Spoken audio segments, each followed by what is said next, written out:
I have my kombucha. Perfect. I just want to ask, hi, Ann Miller. How's it going? Can everyone hear us? And is there any feedback on either platform? Just drop a yes or no in the comments. I'm wearing a lovely dress for you. Yeah, I love it. You can't see it though. I got myself all dressed up, all gussied up for you. Suzette says there's an echo. Okay, so is that on your end or my end? I think it's on mine. Let me just move my computer a little farther away so we can. How about now, guys? Is that better? Can you hear us? No echo, no feedback. We promise we'll get this right one of these days. There's so many, it's the funniest thing is when something's going wrong with technology, it feels like eternity, and really it's less than 10 seconds. And yet it's amazing how you can get your knickers in a twist. But we've got some really great things to share with you tonight. So thank you so much for stopping by. I'm sure some of you are driving home after a long day at work. I'm sure some of you are waking up now, our friends in Australia that are waking up. So thank you for joining us. So we've got some really great content for you. And I'm so thrilled that Max is here with us. Max Massano, the artist extraordinaire. Thank you so much, Viv. So tonight, what are we talking about? Well, you're the one that's supposed to be asking me the questions. Truly. So you guys, our theme tonight is basically, we created a little tagline and we called it technique versus tricks, and what really differentiates between a six-figure hairdresser and everybody else. So that's kind of where we're going to be taking a quick little dive into tonight. So Vivienne, I'm going to just open it up to you right now and ask you, what do you feel like differentiates between a six-figure hairdresser and the masses? Well, fortunately, I've worked with some really iconic hairdressers throughout my entire career. And it's such a great question. In any profession, what separates those who have financial success and reward, those who, from the outside looking in, it looks like all of their stars are in alignment, and for those who may not be reaching those targets, may not be achieving the success or the financial reward that they want.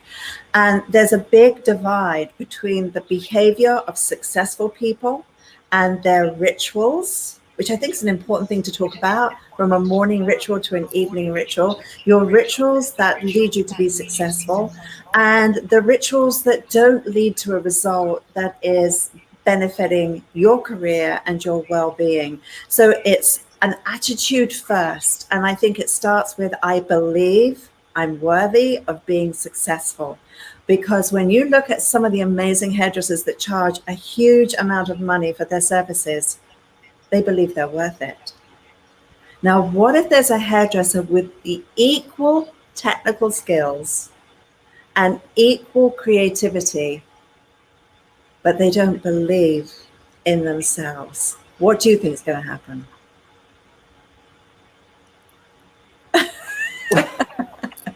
Precisely. Yeah. So it starts with attitude, first of all. It starts in believing, and it starts with a passion you've got to visualize that success and feel the emotion of what success feels like to even get on that path. Because I tell you where the road divides. You can interview. So I wonder how many of you watching right now are new to the industry. Just give us a wave if you're new to the industry and you're looking for a job right now. It's a choice which threshold you cross. It's a choice as to which interviews you take or decline. And there are certain salons in certain demographics that have a certain presence that breeds highly successful stylists, and they are on a career path to enjoy the success of the people who are ahead of them. They're the next in line. And there are those who decide, oh, I don't want to go to that big salon. I'll go somewhere smaller, more local or whatever, which is fine if that's what you want. But you may have a limitation because of the salon that you started in. So to me, it's so much about the training. That's awesome. I want to take a quick second and do a few shout outs to our audience. Hi, Misty Walker on Facebook. I talk to you a lot on email. My friend AJ and one of my mentors, my other mentor, Dennis Gebhardt, Real Captain Colors here. My friend Yvette Fontenay is here from Chicago. Thank you guys so much for tuning in. Vivienne, to take that question one step further, you know, there's a kind of a catchphrase that's in our industry, which is fake it till you make it. And, you know, I just kind of want to hear what your thoughts are on that particular approach. I think there are certain things you can fake until you make it. For example, dressing for success, dressing and looking the part when inside you're trembling. But faking your way through a haircut and a color to make it's not a good strategy. I vote no. But there is a principle of be, do, and have. If you be the light and you do the right things to be the light in the world, you will have. But if you flip it around the other way and say, well, I'm going to be positive when I have this, and then I will be satisfied, that doesn't work. So it's flipping it around. And so in that regards, it does work. Nice, nice. So what, I'm trying to figure out how to phrase this. So the six-figure hairdresser, you know, do they automatically just, you know, were they born that way? Or, you know, do they just attend a couple of classes and now they know what they're doing? Or what's kind of what would you say the runway is for that? Well, I think that your early trainings in your career set the course for you because great beginnings do last a lifetime. So I think that a great apprenticeship program or a great school that you went to, having amazing mentors in your life, being connected to constantly learning. One of the things I know about the people who are highly, highly successful and making a very high income is they're obsessed with learning. They're obsessed with their education. And that separates them right there because education is power. And it sounds so cliche. And maybe it's been devalued because there's so much free. But when someone goes to Harvard and Yale or university, they are paying a hefty ticket. And we also know that they already have a job lined up and they haven't even graduated because they've gone to an Ivy League school, right? So they have set themselves up or got a scholarship to be in such an important place, but they've invested in that education. And I think today the danger is we don't value the importance of education and how that can give you confidence, give you that sense of well-being. What a wonderful gift to give to yourself and your clients. So I think it all starts with finding the best education you can. And guys, you should have a budget for your education, whether it be 10% of what you make, whether it be all of your tips are going into that, because I promise when you invest, there will be a return if you invest wisely. Nice, nice. And again, taking that one step further, what do you feel like a good quality in-salon education program or training lineup should consist of? Well, let's see. I can only speak from my own experience. And my own experience is this, where I went to the London College of Fashion for 2 years to become a hairdresser. And I had this vision that I was going to be this hairdresser for film and television and VX, and I was going to do all these glamorous things.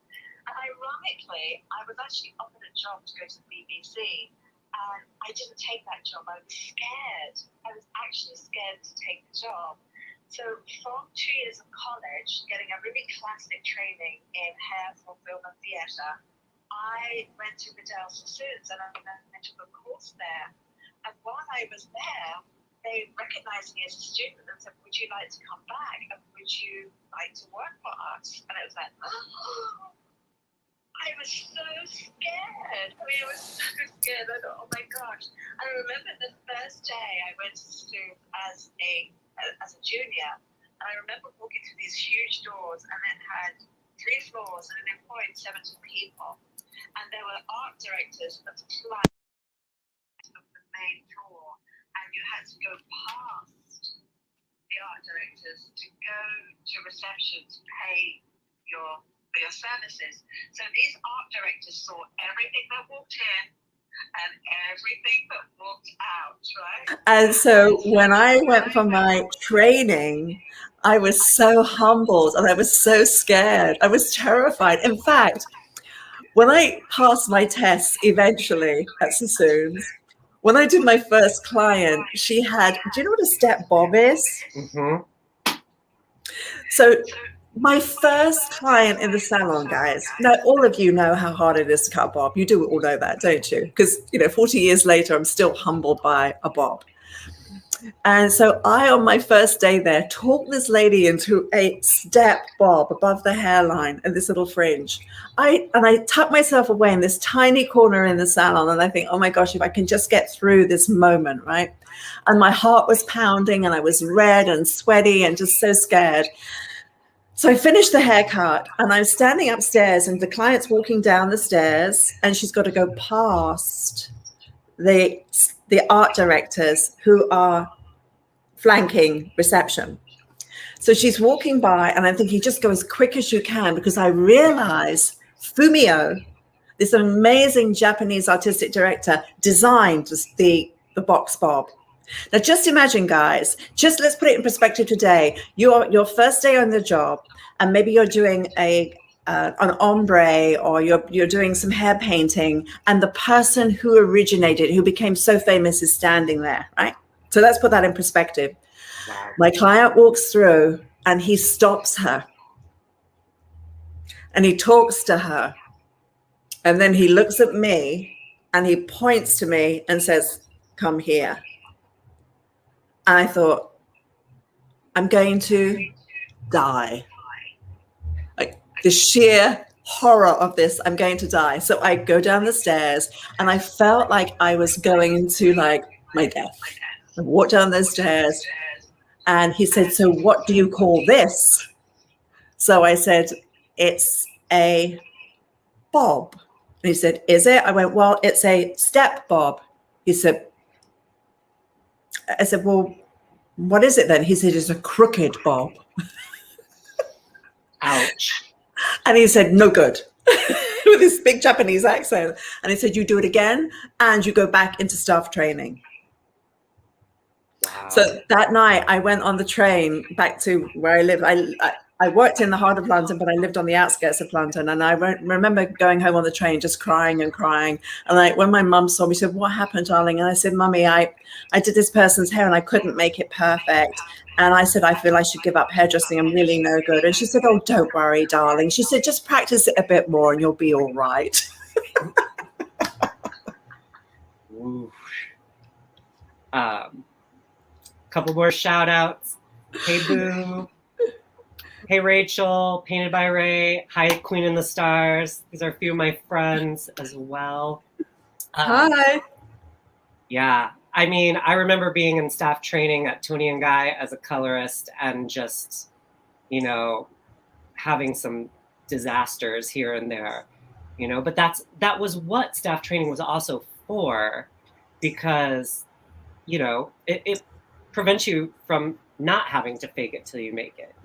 You're going to do something enough times until you get it right. Yeah, absolutely.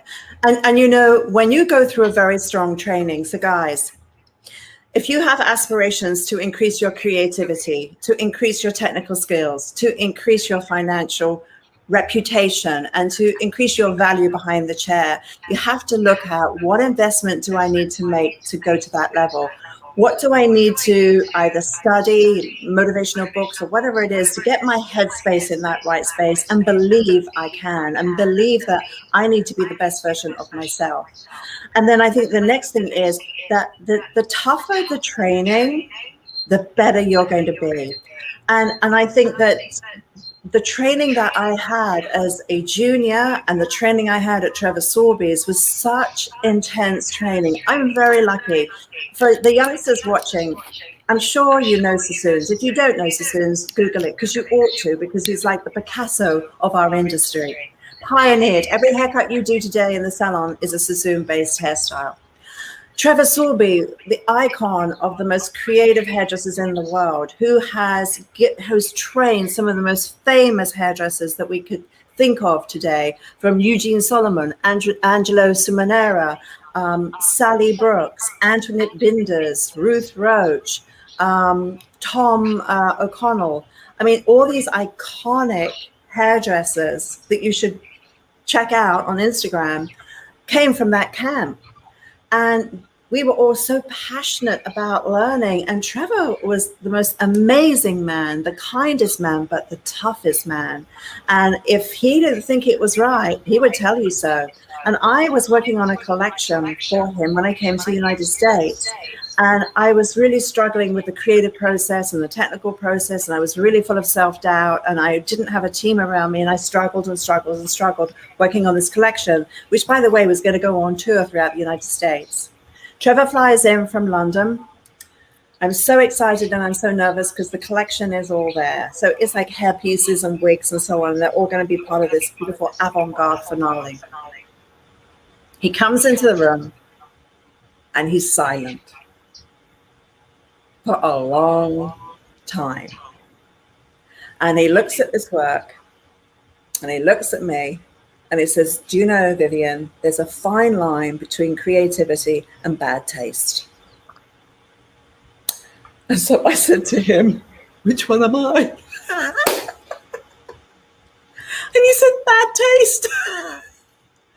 I cried. And I thought, that is such a mean thing to say to me. But you know what? Ever since that statement came my way, I've always said, Viv, you've got to know when to stop. Don't over embellish. Less is more. Don't go for a trend unless you're creating beauty, because no one comes into our salon saying, come on, love, make me look as ugly as you can. Come on, bring on the ugliness. No, every woman and man wants to look the best version of themselves. Sure. Our job is to guide them. And when you become an image expert, when you become an image maker versus just a groomer, you elevate the experience, you take your client somewhere else, and now your work is worth more. So we're talking about separating yourself from the masses by having, a six-figure income. Training, number one, the training that never ends. Number two, being around people better than yourself. So you're always learning, which is about being humble. It's okay not to have all the answers. It's okay to not know, as long as you can reach out to somebody and say, what would you do? What would you do? Like, we just did Viv Unplugged, and we're so excited about this new project that we're working on. And for guys, if you don't know anything about it, you can actually go to viviennemackinder.com, which is my new website, and you can check out Viv Unplugged. And if you want any information about that, you can DM us and we can send you information as well. So just make sure that you do check this out, because it's totally cool. So we filmed the first one. So my first thing I said to Max is, how do I make it better? How do I make it better? Because good is okay, but when you hear great, that's even better. So the attitude of being that winner, and the attitude is the first thing. And, I've been in situations, Max, where I've earned a lot of money, and I've been in situations where I have not earned very much money. I've been both sides of the coin. So I've been a starving artist, and I've been financially very well rewarded, and sometimes not so happy because I'm doing more boring work because it's more commercial, right? So you have to find that balance and ask yourself, guys, how do I feed my heart and how do I feed my pocket? Because there's richness in different ways, isn't there? Definitely. What's that for you? I mean, for me, like, I personally, like I know that I'm always going to be a lifelong learner.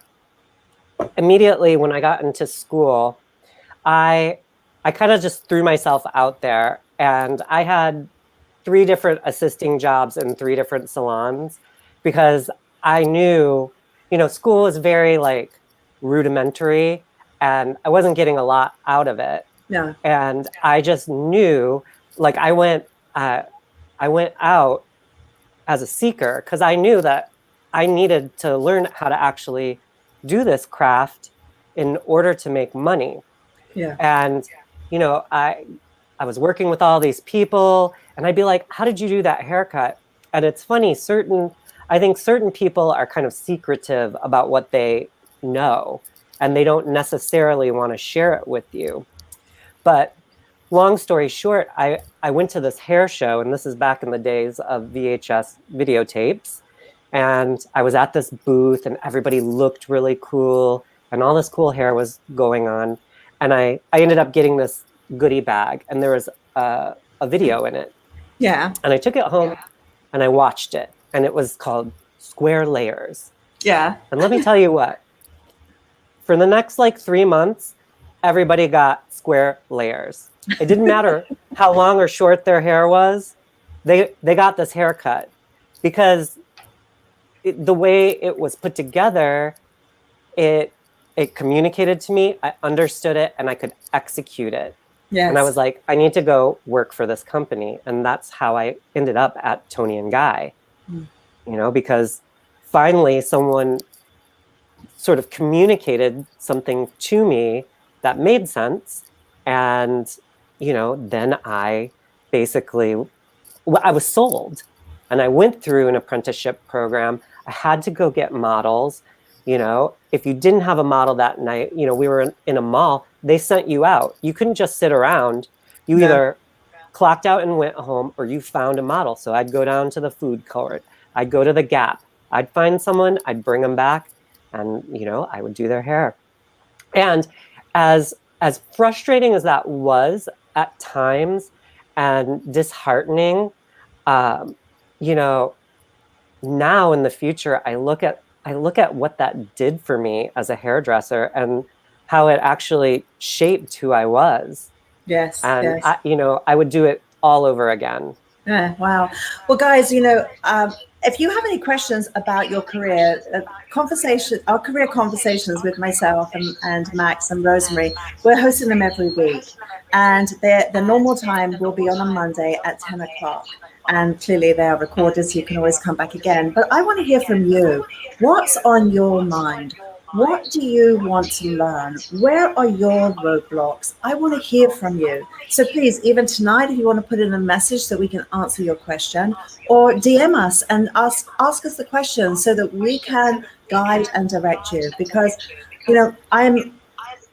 I love to help people grow. And I've been very fortunate to have worked with the most iconic hairdressers in the world.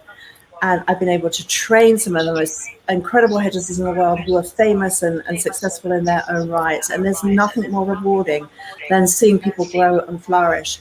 And I think back to some of the journeys some of these iconic hairdressers had with me and some of the challenges that we had. And somehow now we can laugh at the time it was a real crisis. And I think that it's wonderful to enjoy the journey. And I think mastery, which is, I think, where that 6-figure income comes, is about a marination. It's not putting your ideas into a microwave and then zip, zip, zip. So I think that whatever learning path you go on, you want to enjoy that journey. So I mentioned earlier, we have just launched Viv Unplugged. And so every week, we're going to give you a wonderful video every week, one video every week. So we're not going to overwhelm you. 45 minutes, and it's going to rotate from week 1, cut, week 2, color, week 3, styling and some dress work, week 4, Q&A. So you can join my club by going to my website, Vivienne Mackinder, and you can check out that information and you can join us because we're going on this wonderful journey.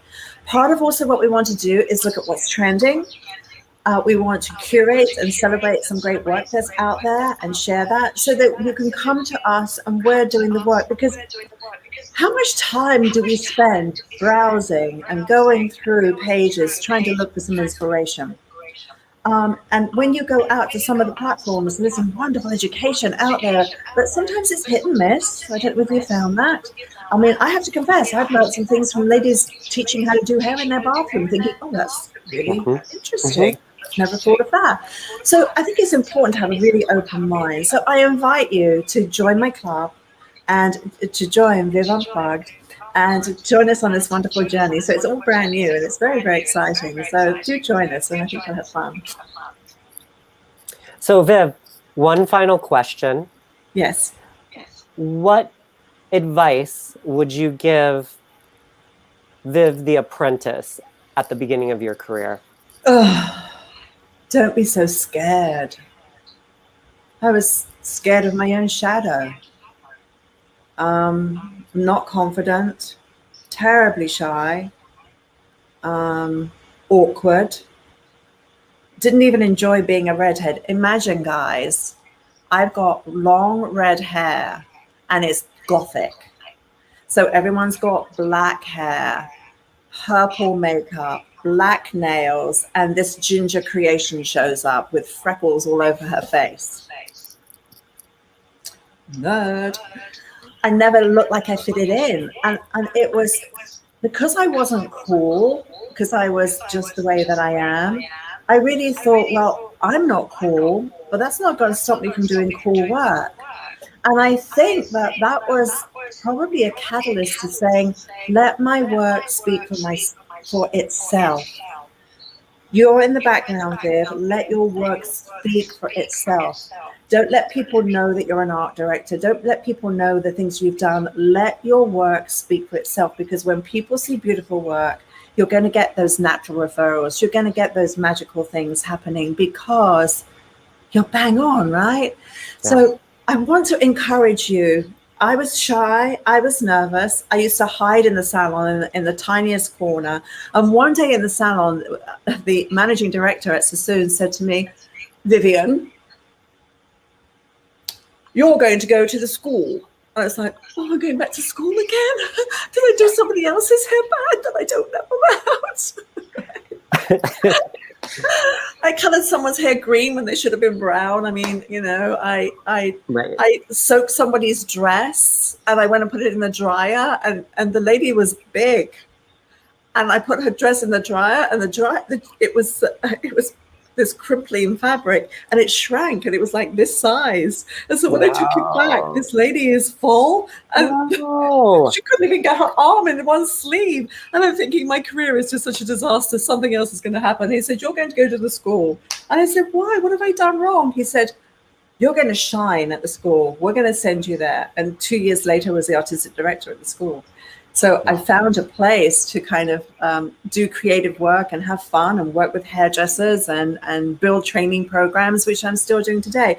45 years later, I'm still designing training programs to help young hairdressers, senior hairdressers, fall back in love with hairdressing. Because if I can say something tonight that makes you think, God, yeah, I took that for granted, I'm going to do that tomorrow. If I can say something or inspire you or motivate you or encourage you to go back into the salon and step in your power tomorrow, how cool will that be? I mean, that's a victory. I mean, we're just having a chat tonight, and hopefully we're adding some wisdom to your world, and you're saying, yeah, Viv, I'm going to do that. That's a good idea. So what I'd like is to hear from you. I want to hear what's on your mind. I want to know, what are you missing in your education, and how can I help you? I want you to be good kids. Go to Mama's website, viviennmackinder.com, and check out what I've been doing. I've been a very busy girl, you know. I've been up to the wee hours of the morning working on this. I'm doing it for you. So check it out. Stay engaged with us. Join us next Monday when we're going to be doing another live. And is there anything else you wanted to ask me before we say goodbye to our friends? No, it's been wonderful. Thank you so much. Thank you for your time. So what's your big takeaway from tonight? That's what I want to know. I mean, for me, it's all about the training. having a nice solid foundation, and, you know, always being hungry to learn. I think when we, you know, feel like we've arrived, that's a bad place to be, you know? So always looking for the next thing you can do to kind of improve your skill set. Yes. And, you know, keep your heart fed, keep your mind fed. And in turn, when you do that, the money comes. Absolutely. And guys, what I want you to realize is developing your sense of style, developing your brand is a process. And we will go through certain fashions where it really fits who we are. So, for example, I can wear bohemian things, especially when my hair was longer. I wore bohemian things really well. I've cut my hair off now, so I can wear classic really, really well. And I love that we can play in different genres around that fashion wheel. So fashion's always turning. And the wonderful thing about today is that we are an accessory to that ever-changing world of fashion. So one of the things I love to teach my students is, how do you develop your sense of style? How do you increase that creativity? And how do you take a very generic haircut and make it a little bit more special from the person next to you or the salon down the road? So if I can add that little magic to stimulate your creativity, it's wonderful. And my last quote or message for the night is, years and years ago, I did a course called Roots and Wings. I'm going to bring it back in some shape or form. I teach it to many degrees right now. But roots is your technical foundation. It's your solid knowledge. It's where you can trust that when you cut hair this way or this way or this way, you're going to get a guaranteed result. But your wings are your creativity. It's your expression. It's your flair. It's your style. It's how you move through the world. It's the grace of who you are. Yeah, moving. So the wings are about soaring, and the wings are that creative process. So I teach foundation and the creative process. And when you put them together, it's called mastery, and it's called a six-figure income. Thank you so much for watching tonight. Thank you so much, Max, for being here. You are adorable. Thank you, Viv. Hug. Thank you so much. And Big guys, hug. lots and lots of hugs to you all. See you next week. Take care. Lots of love. And bye for now. Bye, Instagram. Bye.